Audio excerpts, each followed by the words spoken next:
जितना भी हमारे केंद्रीय अध्यक्ष डुमरी विधायक जयराम कुमार महतो के साथ हमारे जितने भी केंद्रीय पदाधिकारी हैं, जिला पदाधिकारी हैं, पंचायत पदाधिकारी हैं, प्रखंड पदाधिकारी हैं, समर्थक हैं, कार्यकर्ता हैं, सबको मेरे तरफ से जमा जमा जोहार। चंद लाइनें हैं आनंद गौडवी जी की। तुम्हारी फाइलों में गांव का मौसम गुलाबी, तुम्हारी फाइलों में गांव का मौसम गुलाबी है, लेकिन ये आंकड़े झूठे हैं, ये दावा किताबी। जो फाइलों के जाल में, जो सरकारों के फाइलों के जाल में फंस कर रह गई, ये योजना आएगी कितने साल में, वो रोशनी आएगी कितने साल में, ये हम नहीं पूछ रहे हैं, यहाँ की जनता पूछ रही है। दो लाइनें और है कि ना हम सफर से निकलेगी ना हम नसी से निकलेगी, ना हम सफर से निकलेगी ना हम नसी से निकलेगी, ये मेरे पाँव का कांटा है, हम ही से निकलेगी। जुल्म के साये में लब खोलेगा कौन, जुल्म के साये में लब खोलेगा कौन, अगर हम चुप रहे तो फिर बोलेगा कौन। बात ऐसा है दोस्तों कि आज झारखंड अलग हुए 25 साल हो गए, लेकिन 25 सालों के झारखंड में हमारा सबसे जो बहुचर्चित मांग है क्या है कि झारखंड में एक स्थानीय नीति होना चाहिए। वो स्थानीय नीति जो हाई कोर्ट और सुप्रीम कोर्ट तक चक्कर ना काटे। हम क्या मांग कर रहे हैं, एक छोटी सी तो मांग है कि खतियान आधारित स्थानीय नीति बनाया जाए। खतियान मतलब क्या, 1908 का खतियान, खतियान मतलब क्या, 1932 का खतियान, खतियान मतलब क्या, 1954 का खतियान, खतियान मतलब क्या, 1964 का खतियान, आने अंतिम सर्वे सेटलमेंट तक जाए और उसके आधार पर एक स्थानीय नीति बनाया जाए, यही हमारी मांग।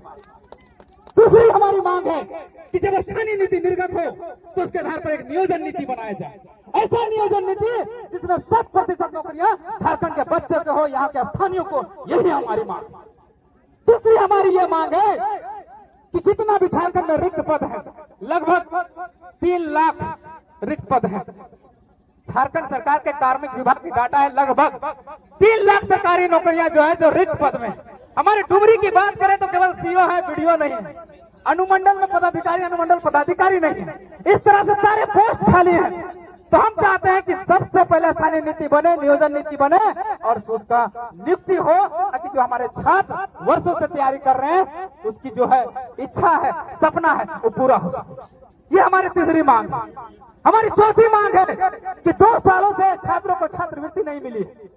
छात्रवृत्ति नहीं मिलने के कारण आज हमारे बच्चे हैं जो बीएड कर रहे हैं, डीएलएड कर रहे हैं, बीटेक कर रहे हैं, एमबीए कर रहे हैं, ग्रेजुएशन कर रहे हैं, पीजी कर रहे हैं, सब शोषित है, पीड़ित है, वंचित है, पढ़ाई छोड़ रहे हैं, उनका पढ़ाई में बाधा उत्पन्न हो रहा है। लेकिन ये सरकार क्या कर रही है, मैया सम्मान दे रही है।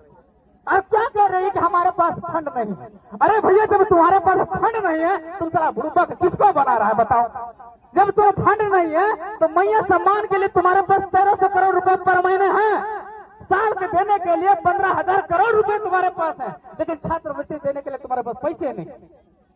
अब कौन सा लॉजिक है भाई, कौन सा लॉजिक है। अब क्या रही कि केंद्र सरकार पैसे नहीं दे रही, क्यों देगी भाई। हम जब पढ़ते थे तो हम बाप से पैसा मांगते थे कि बाबूजी हम पढ़ाई करेंगे, पैसा दो। हमारे बाबूजी पैसा दिए, लेकिन अगर बाबूजी को हम बोलेंगे तो हमको दारू पीने, गांजा पीने, सिगरेट पीने, बीड़ी पीने, पैसा उड़ाने के लिए पैसा दो, तो देगा क्या।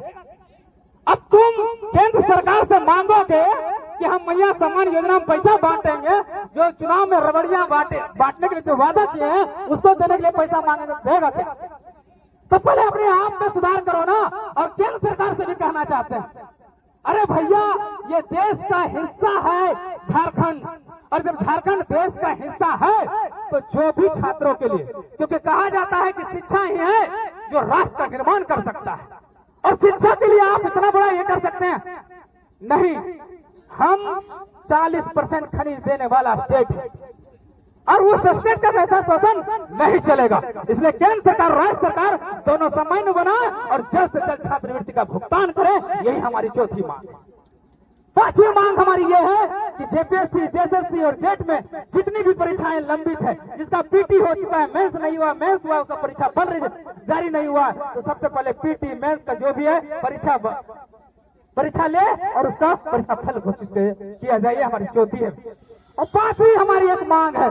5वीं मांग जो है वो ये है कि हर वर्ष सरकार किसी का भी हो, सरकार हमसे लेना देना नहीं है, क्योंकि सरकारें आएंगी जाएंगी, सत्ता का खेल चलता रहेगा।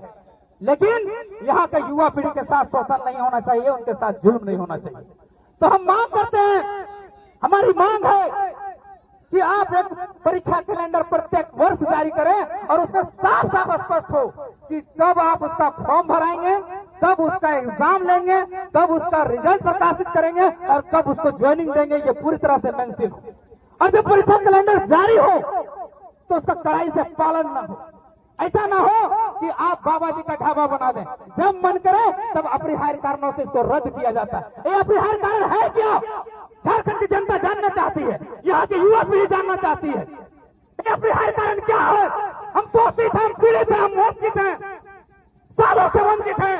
मेरा दर्द को समझिए, दर्द को समझिए। इस सिस्टम ने हमारा कैरियर खा गया। 10 साल से बेसिक तैयारी की है, लेकिन इस सिस्टम ने खा गया हमें। 5 साल में एक एग्जाम दे पाए, 7 सालों में एक एग्जाम देता हमारा युवा पीढ़ी, 10 सालों में एक एग्जाम देता है। क्या इसके लिए झारखंड बनाए थे? नहीं बनाए थे इसके लिए झारखंड, इसके लिए झारखंड नहीं बनाए थे। हमें बहुत हमारे अंदर पीना है, बहुत आक्रोश है, बहुत आक्रोश है। इसलिए हम सीधा संदेश देना चाहते हैं, अगर आपने ये काम जल्द से जल्द नहीं किया तो हम आगे का कुछ और प्लान करेंगे, और ऐसा प्लान करेंगे कि विधानसभा उखाड़ देंगे। हम नहीं सुनेंगे अब हम जुल्म नहीं सहेंगे, हम शोषण नहीं झेलेंगे, आप नहीं झेलेंगे हम शोषण, बहुत हो गया। इसलिए साथियों, ये जेल कैंप का उदय, ये जेल कैंप का उदय हुआ है यहाँ के झारखंड के शोषित, पीड़ित, वंचित, मजदूर, किसान को न्याय दिलाने के लिए, उसका हक अधिकार दिलाने के लिए। आप सभी साथियों से विनती है, मीडिया बंधु, इलेक्ट्रॉनिक मीडिया बंधु, प्रिंट मीडिया बंधु से गुजारिश है, निवेदन है, विनती है कि हम पर विश्वास बनाए रखिए। हम जुल्म के मारे इंसान है, जुल्म के मारे हुए इंसान है, हम विपरीत छात्र हैं। हम आपके हक अधिकार की लड़ाई सदैव तक लड़ते रहेंगे जब तक ये मांगे हमारी पूर्ण नहीं हो जाती। इतना ही बात करके अपने वाणी को विराम देते हैं। धन्यवाद। जोहार, जय हिंद।